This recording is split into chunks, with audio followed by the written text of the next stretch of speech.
Bonjour à tous et bienvenue sur Football Passionna, votre chaîne dédiée à l'univers passionnant du FC Barcelone.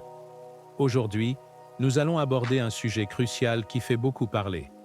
Les récentes déclarations de Rafinha à propos du FC Barcelone, ainsi que la situation actuelle du club concernant Dani Olmo et Pau Victor.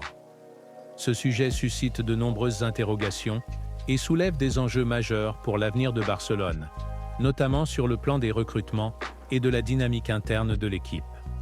En deuxième partie de vidéo, nous parlerons également du 11 de départ prévu pour le prochain match face à l'Athletic Bilbao, en l'absence probable de Dani Olmo. Si vous êtes nouveaux ici, soyez les bienvenus. Cette chaîne est entièrement consacrée au FC Barcelone.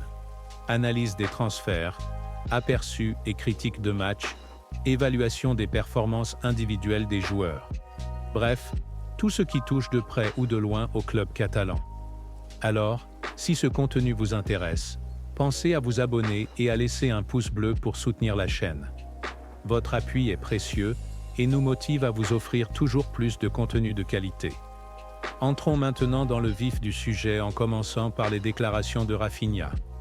Lors d'une récente conférence de presse, un journaliste a interrogé Rafinha sur l'impact que pourrait avoir la situation actuelle du club sur les potentiels recrues futures.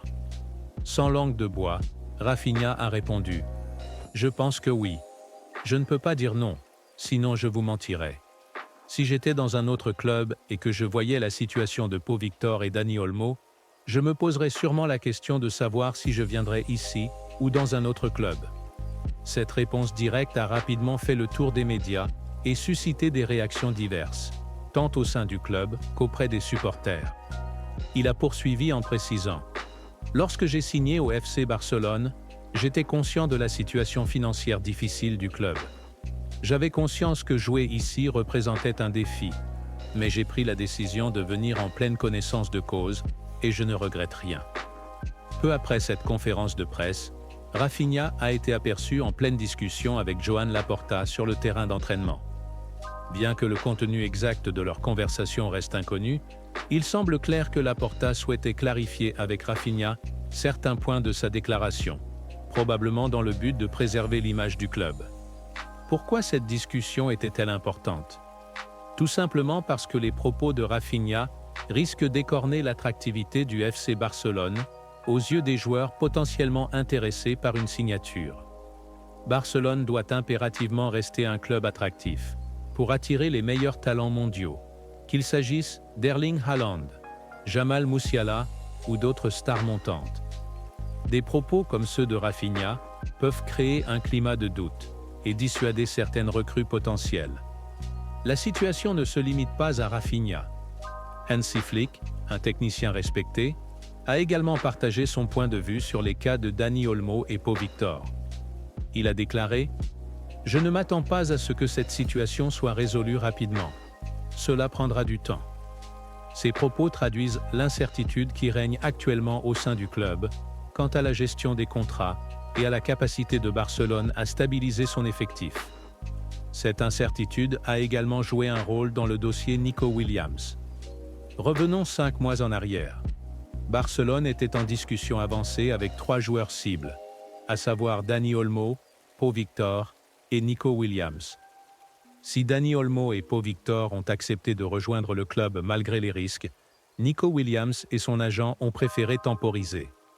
Leur principale préoccupation était de savoir si le joueur pourrait être enregistré et participer aux compétitions dès janvier. Imaginez la situation suivante. Si Nico Williams avait rejoint Barcelone à ce moment-là et qu'il ne pouvait pas être inscrit, il se serait retrouvé sans possibilité de jouer contre son ancien club, Bilbao, dans une compétition aussi prestigieuse que la Supercoupe d'Espagne. Ce type de scénario aurait été non seulement frustrant pour le joueur, mais également embarrassant sur le plan professionnel. Cela explique pourquoi Nico Williams a préféré attendre une période plus propice pour envisager un transfert au FC Barcelone.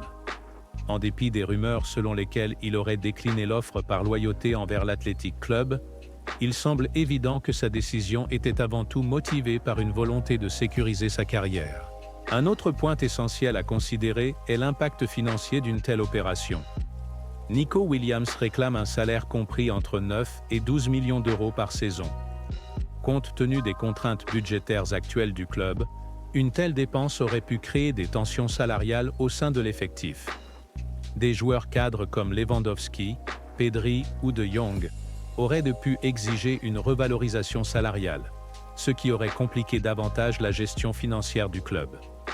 Dans ce contexte, peut-on vraiment blâmer Joan Laporta? Absolument pas.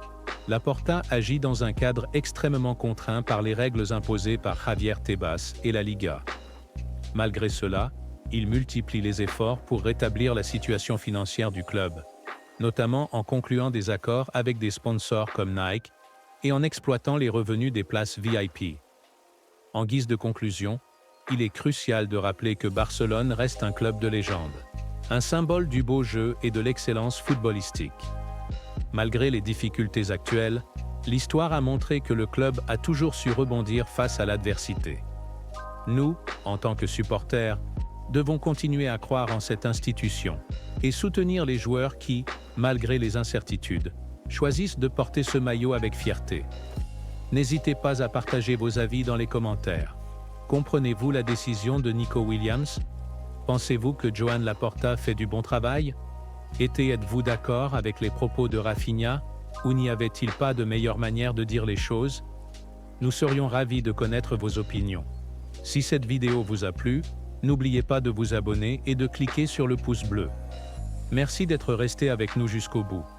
On se retrouve très bientôt pour une nouvelle vidéo sur Football Passionna.